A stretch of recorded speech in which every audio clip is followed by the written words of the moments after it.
Today, I'm going to talk about accessible and inclusive using Kahoot in a SPED classroom. So I am a ninth grade special education teacher here in Chicago, Illinois, and I'm just going to share with you some fun strategies to make your Kahoots accessible for all of your students, no matter if they have IEPs or not.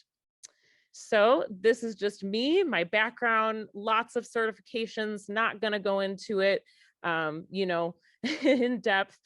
You could follow me on Twitter at Miss Graph's Room, and happy to connect with anybody who wants to connect further. So here's our agenda today. We are going to talk about how we create accessible questions in Kahoot.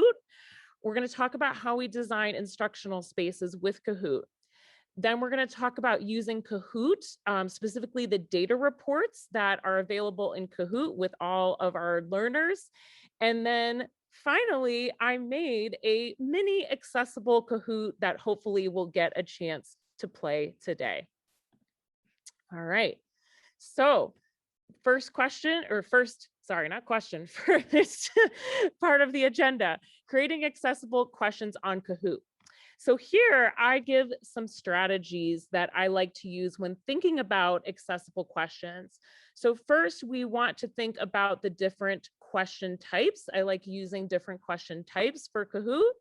We also want to think about decreasing or shortening our answer choices. So rather than using like 4 answer choices, I like to give my students 3 answer choices for multiple choice. And then increase the question timer for all questions. So again, Kahoot has such great options for increasing those timers. So let's just dive into each of these 3 components. So designing different question types. So don't just, when you're designing a Kahoot, I like to use a variety of features that Kahoot has. So we have our test knowledge. So you can use the quiz feature, the puzzle feature, the slider, type answer or true false. If you want to collect opinions from your students, there's the poll feature, the word cloud, the open-ended questions, or the brainstorm. So these are just different options. Some of us, we just like to limit it to quiz, but I challenge you to be open and try and integrate as many of these question types as you can into a Kahoot. So we give access to our students and making sure they're able to share their knowledge through writing things down, typing things out, whatever that may be. Creating accessible answer choices. So when I create a Kahoot question on a quiz or a poll, I like to have 3 answer choice, multiple choice questions. So the Kahoot question usually gives us 4. I like to have just 3. The reason why is for some of our students who have processing difficulties, it's better to have 3 answer choices. That way it's easier for them to eliminate the wrong option on their quiz. The slider. When we're thinking about that slider question, if you're not familiar with what the slider is, it's a way where you can have the student guess a number or percentage. I like to create small intervals. So if you're trying to have your students guess a percent of something, I like to go from 0 to whatever the answer is, maybe 0 to 20%. Or if it's 80%, let's make it smaller. Let's go from 30% to 80%. That way, for students who might struggle with math, we're making the processing easier for them. Then our open-ended questions. When we're designing open-ended questions, I encourage all of us to think about misspelled words that we can put in as answer choices. A lot of our students might struggle with spelling. So I know it sounds weird and we want to teach them the correct spelling, but again, some of our students who have, different disabilities, dyslexia, for instance, it's really hard to write and to spell. So we really want to do our best and not penalize them on spelling. So that's why I would say accept 1-word answers or misspelled words. And I mentioned it's best not to penalize students on spelling. So the last part here is about the timer. So as we all know, each Kahoot question that we create, or if you don't know, each Kahoot question that we create, you can set a time limit to allow the students to answer the questions in a specific time limit. For a lot of our students who might have processing difficulties, we might want to increase that time. So generally, I know a lot of us might put 5, 10, 20, 30 seconds, but I encourage us to, for those longer questions that we're asking students to really dig deep about the content, try and set up your Kahoot questions so that you can give students a minute and 30 seconds or 2 minutes or 4 minutes. It's really easy on the Kahoot side, and you can go to the Kahoot website to figure out how to set up that timer. But I encourage us again to increase that timer option for our students. It gives students a while to process their thoughts when they're learning the content. So that was creating question types. I now want to dive deep into how we can design instructional spaces when we are using Kahoot in our classrooms. So 3 ideas here: play a live Kahoot, assign a self-paced Kahoot, have students compete in groups on the Kahoot app. So play a live Kahoot. Here are your options if you decide to play a live Kahoot with your students. You have classic mode, which students can play individually. You have team mode. And if you hear the announcements, I apologize, that in the background. Randomized order of questions and answers. You can select a language for game instructions, or you can use the nickname generator. If you decide that you want your students to play Kahoot in a self-paced mode, here are the options that you have. So you can set a deadline for when students need to complete the Kahoot. This could maybe be a homework assignment. You can turn off the question timer to make sure that you are assessing student knowledge. And this is actually my favorite part. We use Google Classroom at my school, and I love assigning Kahoots as practice on our Google Classroom page. I like to do this specifically for math, where students can practice the content outside of the classroom. So some great ideas there. And then if you want your students to use the Kahoot app in groups, here's how you can do it. You create a group, you add Kahoots and content in that group.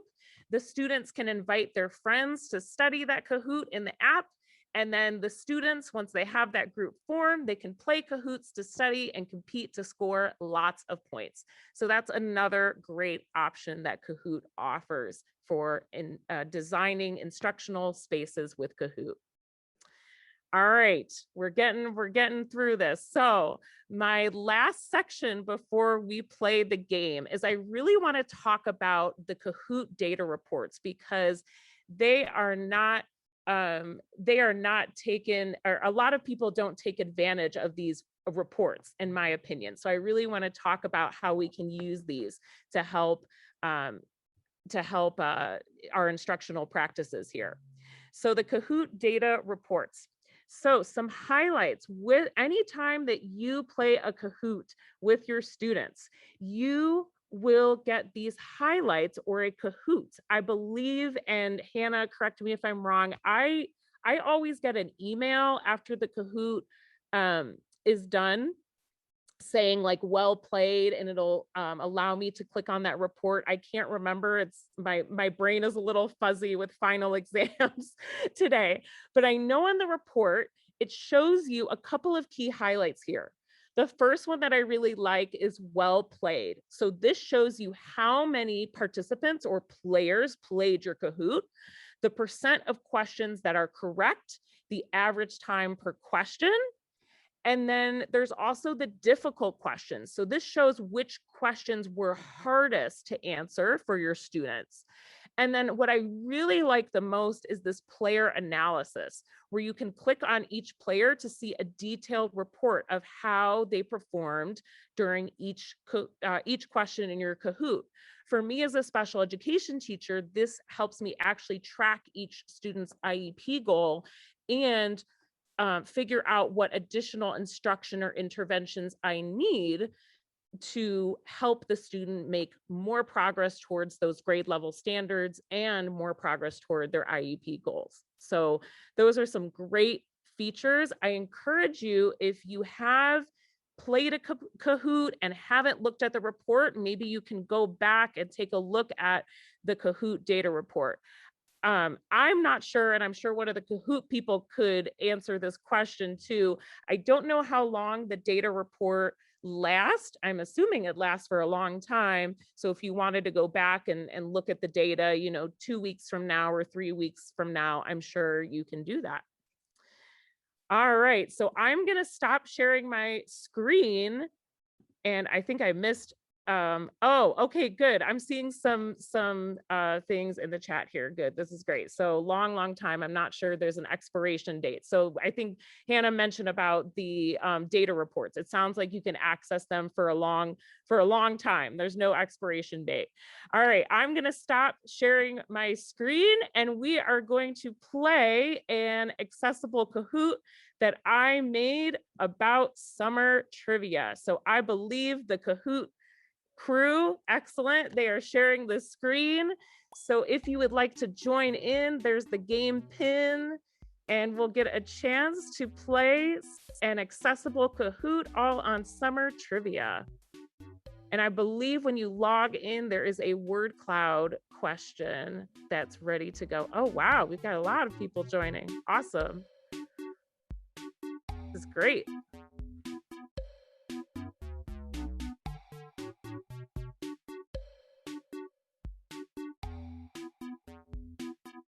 Oh, wow. I can't even track. Oh, 163. Wow. Everyone's excited for summer. Everyone's excited for summer trivia.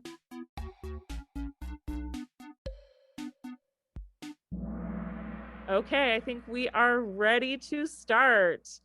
All right, using Kahoot in a SPED classroom, and this is to test your knowledge on summer trivia. Here we go. Here is a word cloud. What's your favorite summer activity? We're starting nice and easy into this Kahoot. What is your favorite summer activity? Getting lots of answers in there. Awesome. Personally, I love just taking walks outside or swimming.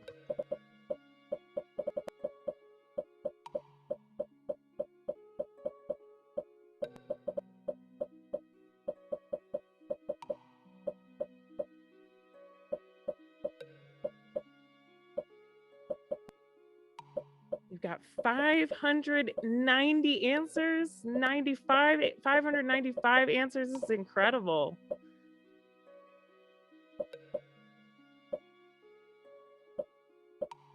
Awesome. I think we have 188 seconds left to go here.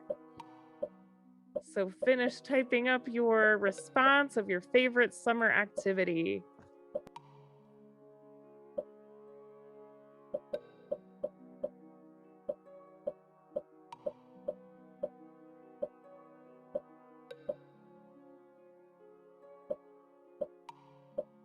We've got some answers slowly coming in.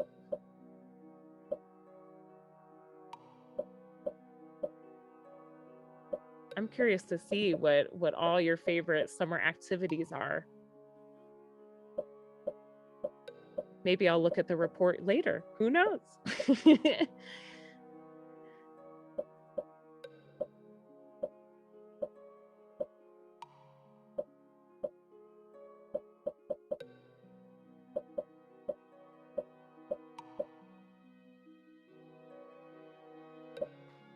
Oh, okay. Thank you, Hannah. Okay, so I'm seeing puzzles, lakeside, kayaking, walking dogs. Awesome. These are all great activities. Thank you, Hannah. Appreciate that.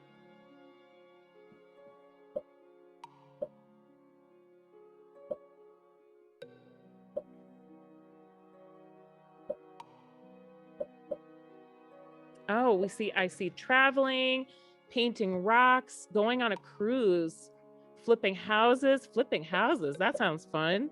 Taking naps. Yes. I am in much need of a nap right now, but I am happy to be here with all of you. So that flipping houses sounds fun.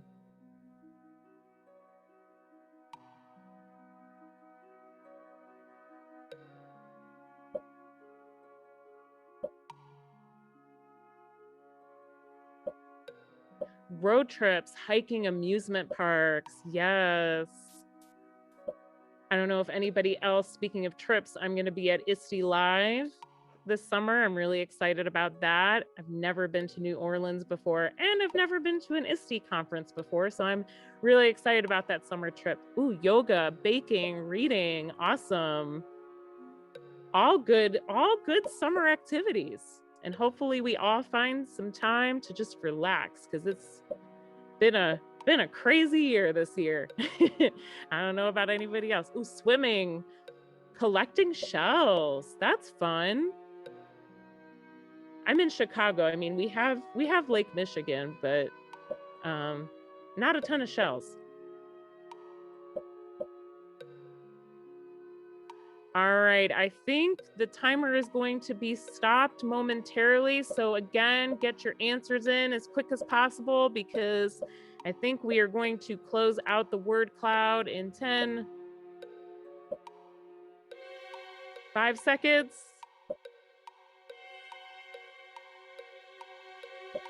All right, we are moving on. This is awesome. Thank you all for sharing your summer activities. We are going, traveling, beach, going to the beach. We're all popular summer activities. I see reading, hiking, swimming, sleeping, camping, gardening. Awesome.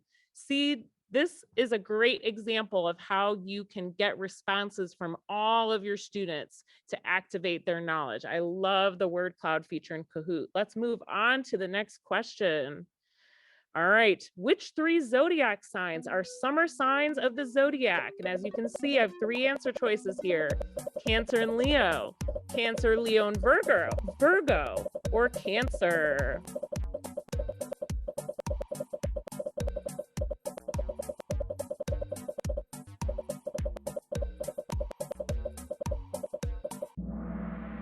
Yes, it is Cancer, Leo, and Virgo. Well done. 541 people who got that correct. All right, next question.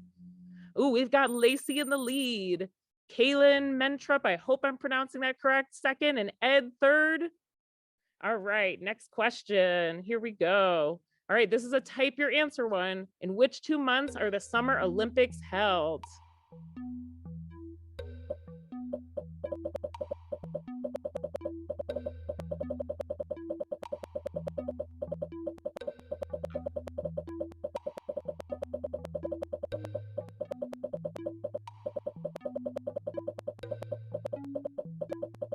Lots of answers coming in.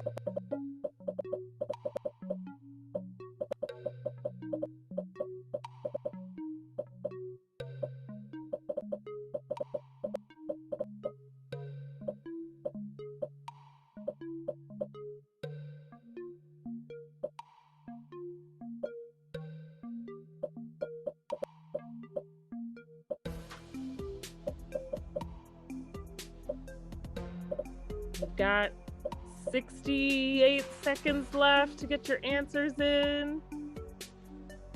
Again, as we notice, we're increasing the timer here to give our students or you time to process, time to type in your thoughts.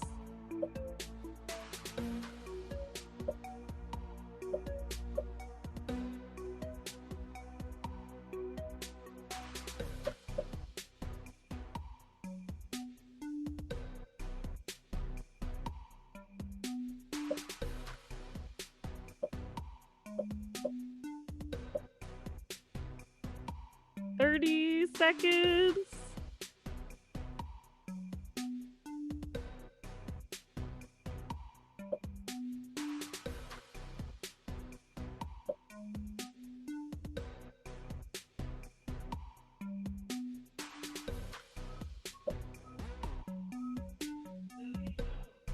Ten seconds left to get your answers in.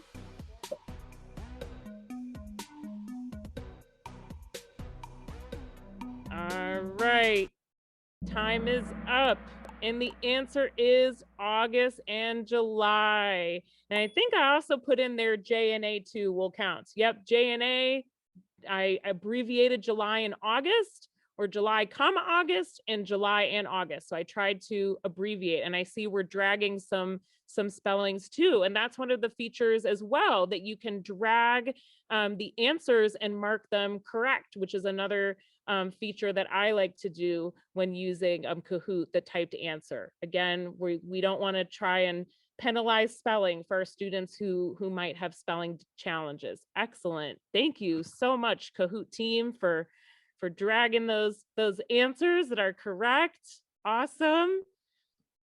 I think once we're done, we can definitely move on to the next question for the sake of time too, because I want to make sure we get through all the questions here.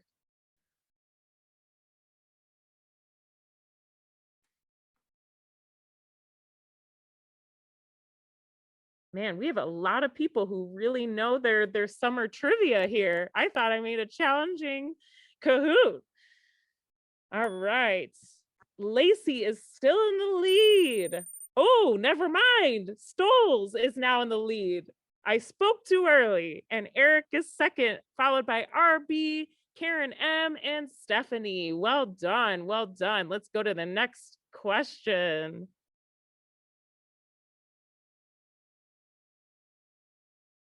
All right, question 4. How did the popular summertime game Frisbee get its name?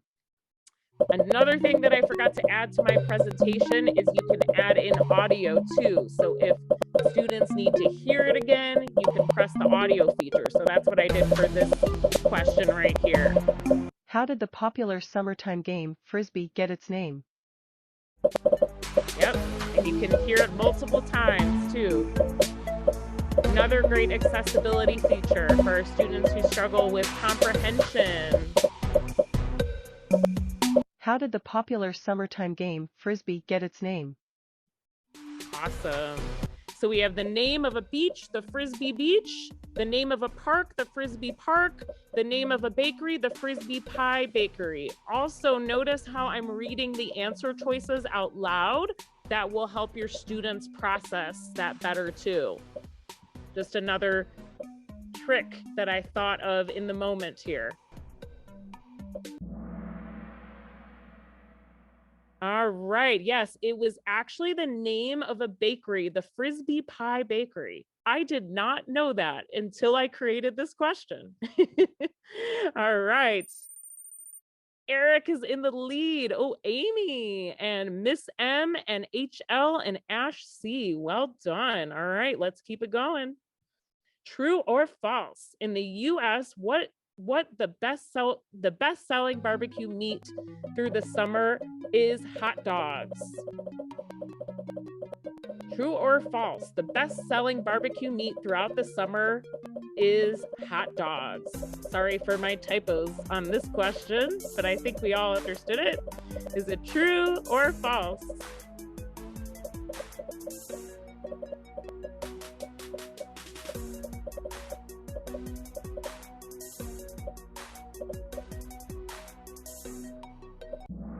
All right, the answer is true. That is the most popular barbecue meat during the summer. Well done.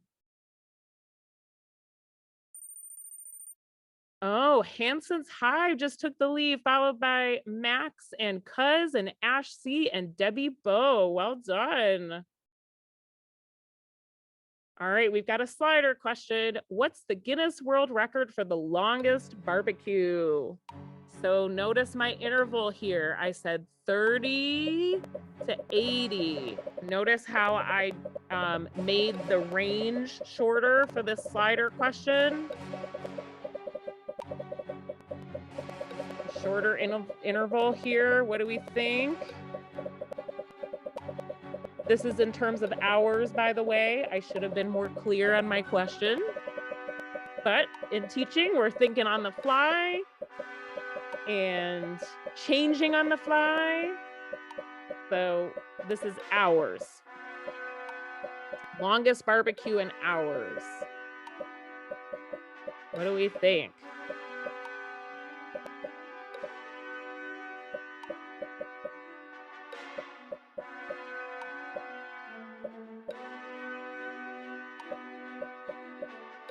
30 something seconds left.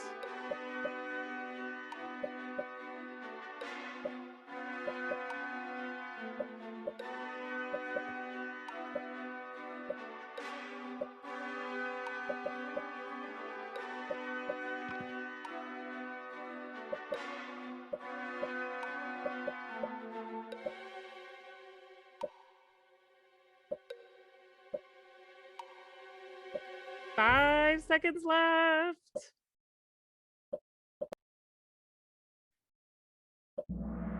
All right, let's see what we got.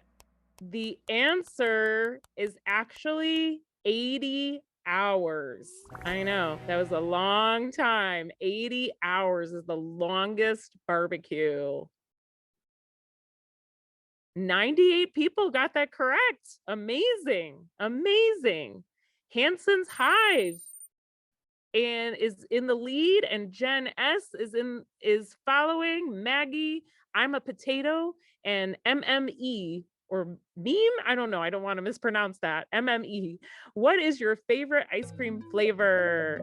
So another answer, so chocolate, vanilla, mint chip, or another one that is not listed. So you can pick that one if your flavor is not listed. Now, this question is not 3 answer choices, but for the purpose of this question, I didn't want to just give 3 answer choices and not allow others to participate. So for this one, I did give 4 because maybe some people don't like chocolate or vanilla or mint chip. Okay, so 217 said another flavor. That's totally fine. That's awesome. We've got a lot of chocolate fans. We've got like a good mixture here. I like it. All right, next question. We're getting close. What is the most sold item in summer in America? We have sandals, we have beach towels or swimsuits, and I see we've added the puzzle feature here, which is awesome. A great accessibility feature too, to help your students try and figure out the correct answer as the image is populating here. What do we think the most sold item in summer in America is?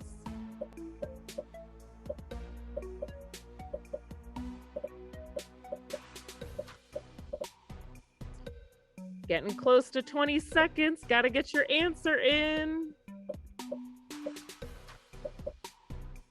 Oh, the image reveal. Sorry, not the puzzle. Image reveal. Thank you, Hannah. It's been a long day. Image reveal. My bad, not the puzzle.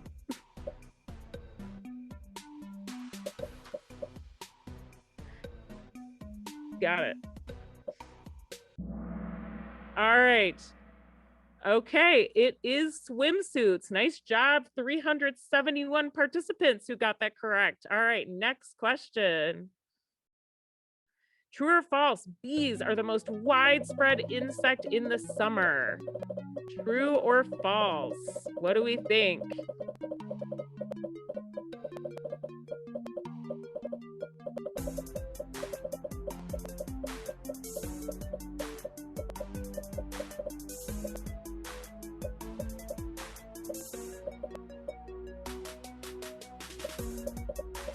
Five seconds. All right, it is false. 415 participants got that. Excellent job. Excellent job there. All right. And I think, yep, that is all the questions that we have. So let's see our winners. Chris O is in 3rd place. In 2nd place, we have KK. And in 1st, Maggie. Congratulations to, and we have the runners up there. So congratulations to our winners. But I want to say thank you, everyone, for participating in the Kahoot, for being here. I hope that you are walking away with some wonderful accessibility tips that you can use, not just for your students with IEPs, 504s, or ELs, but all of your students, to help ensure that we are accessing all of our students knowledge and creativity. Thank you so much, everyone, for your time. Thank you for bearing with me. It's been a long day with finals, so I apologize for losing my train of thought a little bit, but so happy to be here. And thank you so much to Team Kahoot and everyone for having me here.